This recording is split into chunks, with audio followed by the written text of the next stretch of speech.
우선 우리 이사야서 43장 19절을 한 장 먼저 읽어보고요.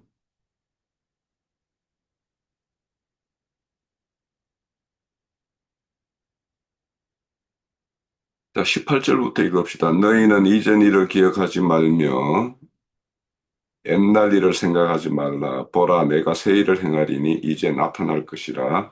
너희가 그것을 알지 못하겠느냐? 반드시 내가 강야의 길을 사막에 강을 내리니 장차 들짐승 곧 성냥이와 타조들과 나를 존경할 것은 내가 강야에서 물을 사막에서 강들을 내어 내 백성이 내가 택한 자에게 마시게 할 것임이라.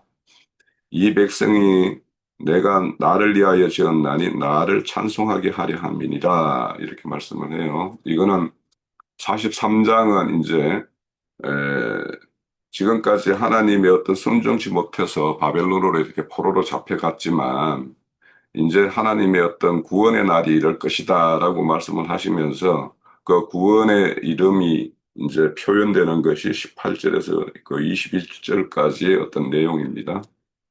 자, 오늘 내용에 보면 이제 뭐 너희의 죄악으로 말미암아 팔렸고 너희 어미는 너희의 배역함으로 말미암아 내 보냄을 받았느니라. 여기에서 이제 이 말씀에서 이제 뭐 채주와 채무자를 이렇게 말씀을 이제 나눴는데 전체적인 이제 흐름을 먼저 보기 위해서 2절에 보면 내가 왔어도 사람이 없으면 내가 불러도 내 대답을 없는 대답하는 자가 없었으면 어찌 됨이냐 내 손이 어찌 짧아 구원하지 못하겠느냐 내가 어찌 건질 능력이 없겠느냐 보라 내가 꾸짖어 바다를 마르게 하며 강들을 사막이 되게 하며 물이 없어짐으로 물고기의 악취를 내며 가락에 죽었느니라 내가 흑암으로 하늘을 덮으며 굵은 배로 너를 덮으리라 이런 말씀은 지금 이제 우리가 지난주에도 살폈듯이 49장에서 보면 그들이 이제 바벨론 포로로 잡혀가 있음에도 불구하고 자신들이 이런 처지에 왜 이렇게 놓이게 되었는가에 대한 어떤 그런 실상을 모르는 자들이에요. 그러다 보니까 우리 그 49장에 보면 음 14절에 보면 오직 시온이 이르기를 여호와께서 나를 버리시고 주께서 나를 잊으셔 또 쉬었다 하였거니와 그런데 이제 그들이 그렇게 생각을 한다라는 거예요. 우리가 버림을 받았고 주는 우리를 완전히 까맣게 잊어버렸다 이렇게 말씀하시는데 여인이 어찌 젖먹이 자식을 잃겠으며 이런 말씀이 나오죠. 그리고는 이제 16절에 보면은 내가 너를 손바닥에 새기고 너의 성벽을 나는 늘 이렇게 항상 보고 있다 이렇게 말씀하는 내용이에요. 그러면 이제 50장 전체적인 흐름은 우선은 너희들이 이렇게 흑암 가운데 붉은 베옷으로 이렇게 덮인 어떤 이런 상황에 이렇게 놓인 바벨론 포로 상황을 이제 표현하는 것인데 이렇게 된 이유를 이제 설명을 하고 있는 거죠. 너희들은 내가 뭔가 누군가에 빚져가지고 체주에게 너희를 팔았다라고 생각을 하는데 내가 너희들 언제 팔았냐 이렇게 말씀하시는 것이고 너희가 이렇게 된 것은 너희 죄악으로 말미암아 이렇게 된 것이고 너희 각자가 아니라 그 의미라고 하는 것은 이제 큰 단위체, 공동체로서 너희 이스라엘 온 민족이 이렇게 팔려가는 어떤 그런 보냄을 받았다 이렇게 말하고 있지만은 이렇게 하나님으로부터 이렇게 징계를 받게 되었다라고 이렇게 말씀을 하는 거예요. 그런데 이제 오늘 누가복음 16장을 들어서 이제 채주와 채무자의 어떤 관계를 설명을 하는 것을 이제, 이렇게 예시로 이렇게 준 말씀을 카톡으로 봤어요. 근데 이제 뭐 그것도 있겠지만은 뭐 잠시 앞서 이렇게 언급된 말씀에도 보면 마태복음 25장의 그 달란트 비유를 이렇게 들어서 말씀을 했고 또 이 말씀은 누가복음 19장에 가면 문화의 비유에서도 이제 이렇게 말씀을 하고 있어요. 그래서 마태복음 25장에는 종에 따라서 한 달란트, 두 달란트, 다섯 달란트 이렇게 차등이 있고 이제 누가복음 19장에는 모든 열 명의 종에게 한 문화씩 이렇게 맡겨서 이제 장사하게 해요. 근데 이제 그거는 이제 우리 이제 잘 그 하나님의 의도는 누가복음 19장에 보면 그렇게 문화의 비유 앞에 그 삭개오 그 여리고성의 세리장인 삭개오를 구원하는 이야기를 딱 이렇게 붙여놓고 그 다음에 문화의 비유를 딱 이렇게 이야기해요. 그거는 주님도 참 세리장이라는 거예요. 그러니까 뭐냐, 문화를 하나씩 다 이렇게 장삭해 해가지고 그들이 장사한 것에 대한 어떤 세금을 이렇게 징수하겠다라는 거죠.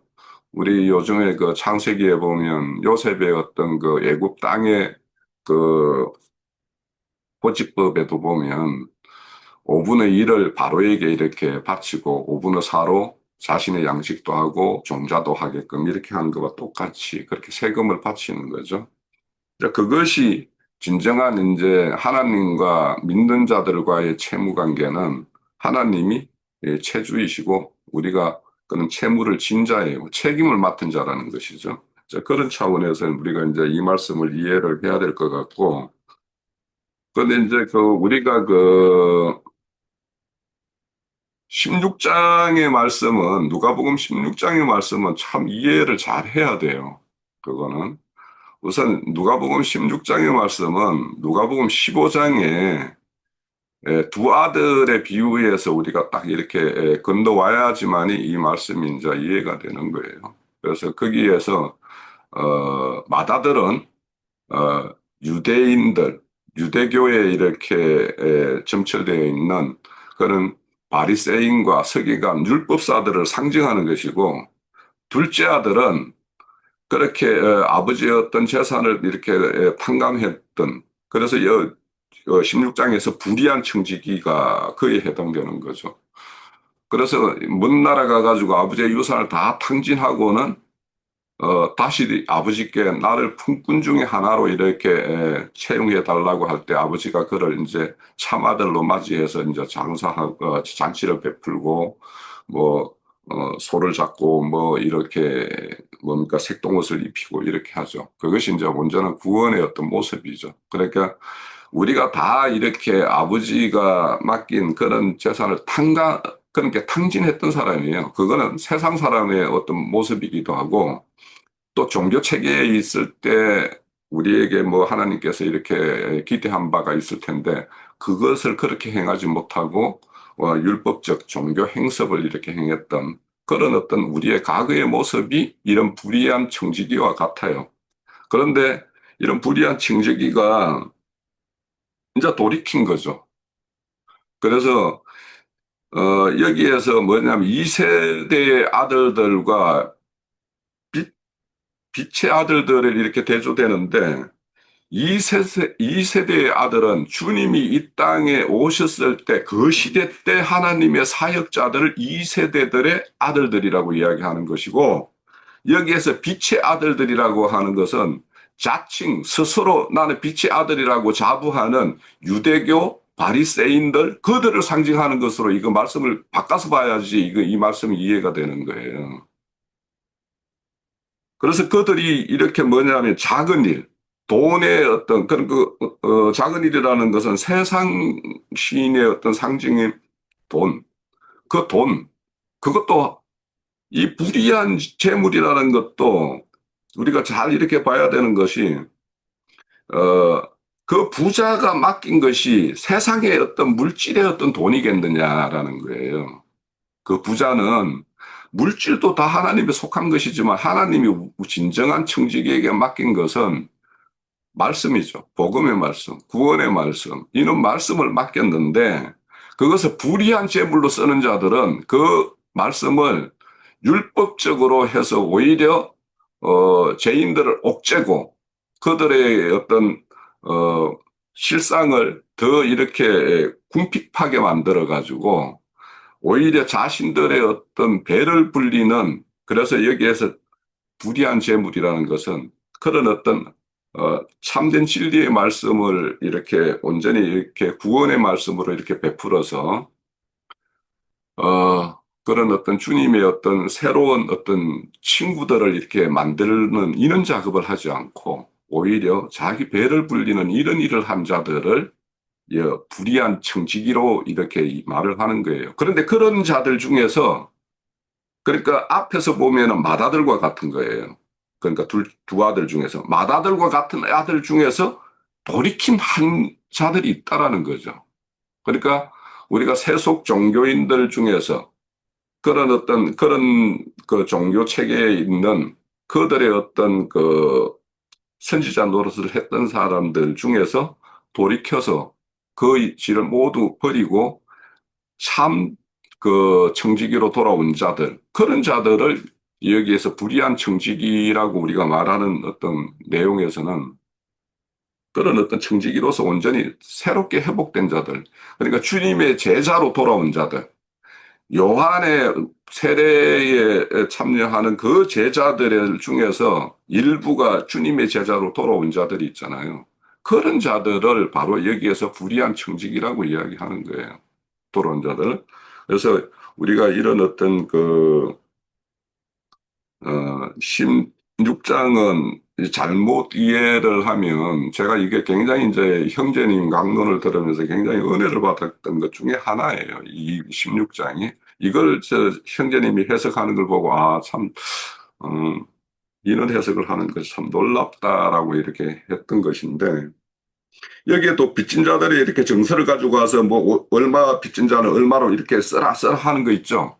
그 정서가 뭐냐면, 그들이 예전에 율법적 정서를 가지고 있던 자들이에요.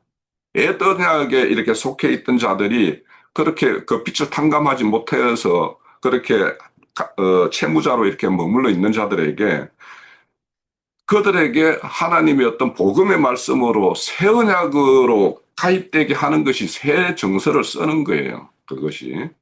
그래서 그런 것들이기 때문에 우리가 이제 16장은 잘 그렇게 이해를 해야 될 것 같고, 그래서 이 모세의 어떤 율법과 선지자의 때의 어떤 그 사역자들과 주님이 왔을 때 이 세대의 아들들이라고 하는 주님의 어떤 제자들이 행하는 것들의 어떤 차이를 우리가 잘 이렇게 이해를 해야 되고, 저 오늘 형제님 증거 중에서 참 크게 동의가 되는 것 중에 하나가, 우리는 영은 영 단번으로 어떤 속죄함을 받았고, 호는 우리가 신앙생활 전 과정을 거쳐서 계속 그 구원을 이루어야 될 어떤 속건제라는 걸 잘 알고 있어요. 그런데 우리의 어떤 생명 질서가 바르게 하나님 앞에 바른 관계로 이렇게 정립된 자들은 우선은 영이 하나님의 어떤 영과 같은 흐름이어야 돼요. 그래서 오늘 보면은 이 바다 물을 막 이렇게 마르게 한다 이런 것들은, 바다는 뭐예요? 세상 아닙니까? 세상. 그리고 또 그 강이라고 하면은 대표적으로 이제 뭐 애굽의 하수물이 있고 유브라데 강, 아수르와 바벨론 그 유역을 흐르는 그 유브라데 강이 있어요. 그러면 세상적인 어떤 정신 체계인 그런 것들도 알아야 되겠지만, 더 중요한 것은 그 유브라데 강물, 그 강물이 말라야 되는 거예요. 그거는 뭐냐면 우리의 어떤 종교 체계 속에서 이렇게 굳어진 어떤 그런 거예요. 그래서 그것들은 오히려 하나님을 대적하기가 쉬운데, 세상 물은 하나님에게 대적하는 것보다 그 종교 체계에 잡혀 있는 그 물이 더 하나님을 이렇게 대적을 해요. 그래서 그 물을 이렇게 말려야 되는 거죠. 그런데 이제 우리가 영이 온전해지고, 그래서 하나님의 어떤 영이 흐르게 되면 세상 물은 마르게 되어 있어요. 세상 영은 이제 되게 있고, 그것이 이제 혼의 어떤 구원이 이렇게 이루어지면, 우리가 영과 혼과 몸 중에서 영이 온전해지고 온전한 영이 이제 영접되어지고, 그리고 혼의 구원이 이루어지면 열매는 뭐냐면요, 우리 몸을 통해서 나오는 거예요. 입을 통해서 나오는 말이 있고 우리의 어떤 몸의 동작에 의해서 행위가 나오는 거, 이것이 열매예요. 그래서 우리가 몸을 함부로 하고 또 이렇게 말을 함부로 하는 거, 이거는 그게 이제 결국에는 열매가 온전치 못한 어떤 그런 열매예요. 그래서 오늘 뭐 이런 악취가 난다 이런 것들 말씀을 이제 우리가 나누고 있는데, 이 물고기가 이렇게 죽어서 이제 악취가 난다라는 것은, 우리가 그 말씀 하나만 찾아봅시다. 누가복음 24장이에요.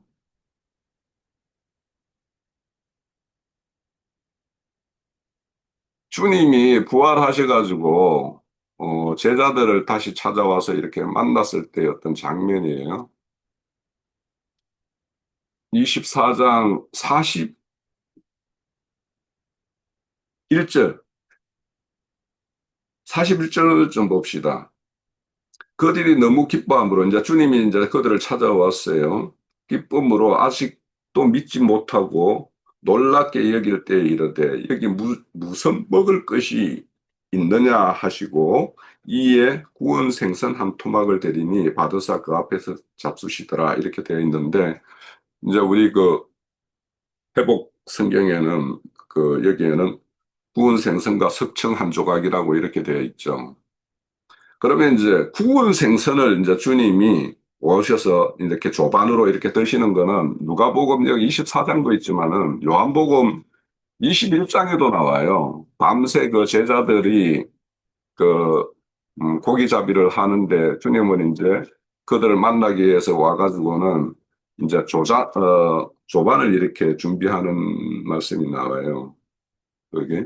자, 12절에 보면 예수께서 이르시되 와서 조반을 먹으라 하시니 제자들이 주님이신 줄 아는 고로 당신이 누구냐 감히 묻는 자가 없더라. 예수께서 가셔서 떡을 가져다가 그들에게 주시고 생선도 그와 같이 하시니라. 여기 할 때 생선도 여기 구운 생선이에요. 그러면 살아있는 물고기하고 구운 생선을 우리가 잘 비교를 해야 돼요. 그러면 여기에서 살아있는 생선이라는 거 하는 것은 세상 사람을 상징하는 거죠. 바다의 어떤 물고기라면 세상 사람을 상징할 것이고, 강의 어떤 물고기라고 한다라면 이미 구속을 받았지만, 강물은 떠났지만, 바다는 떠났지만, 어, 그런 어떤 걸 상징할 것 같아요. 그래서 이 구원생성이라는 것은 이미 어딘가에서 이렇게 물에 이렇게 살던 거에서 건져야지 일단 구울 거 아니에요. 이게 구원이에요, 우선은. 그리고는 구웠다라는 것은 시험과 연단을 이렇게 받은 어떤 그 영혼을 상징하는 거예요. 그러니까 주님은 그런 살아 펄펄 뛰는 어떤 생선을 먹는 것이 아니라 거기에서 건지어서 그것들이 시험과 연단을 받아서 그렇게 새롭게 된 그러니까 여기서 구웠다고 하니까 뭐 펄펄 살아있는 게 진짜 산 것이고 구웠다고 그러니까 이게 죽은 것 같지만 사실은 그 반대죠. 세상 바다 속에서 흐느적거리고 자기 마음대로 이렇게 막 이렇게 자기 주권 대로 행사하는 사람들은 세상 사람들 아니에요. 그들이 죽은 자예요. 그렇지만 구원 생사는 말이 없어요. 그래서 주님에 의해서 온전히 이제는 헌신될 수 있는 그런 자들을 구원 생선이라고 하는 거예요. 그러면 이제 여기에서 우리가 악취가 난다 이런 것들은 우리가 해석이 얼마든지 가능하죠.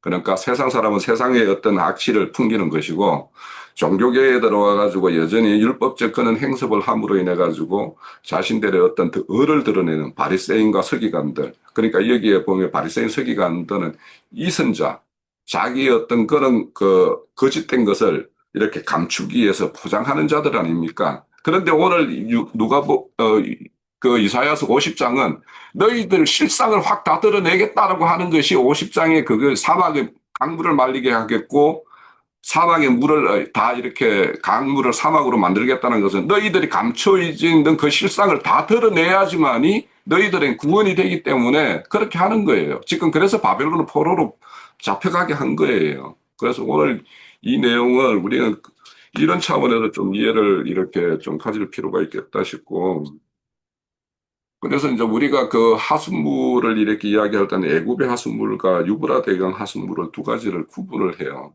그래서 애굽의 하수물에는 물고기가 이렇게 그렇게 이야기하고 있고 실질적으로 이제 애굽의 재앙을 보면 세 가지를 이렇게 연속으로 행할 때 보면 물고기를 다 죽여서 그 물이 핏빛이 되게 하는 것이 첫 번째 재앙이었고 두 번째는 이제 땅에 가는 개구리들에 대한 어떤 심판을 해요. 그 다음에 세 번째는 공중에 나는 파리들에 대해서 심판을 해요. 그러니까 육해공 다 이렇게 하늘과 땅과 바다가 다 이렇게 하나님의 심판을 받는데 여기서 말하는 물고기, 개구리, 파리는 애굽의 신들의 상징이에요. 다. 다 이것들이 뭐냐? 이 알을 깠는데 알을 하나씩 깎는 단란산이 아니에요. 이것들은 수없는 알을 까는 어떤 대표적인 거예요.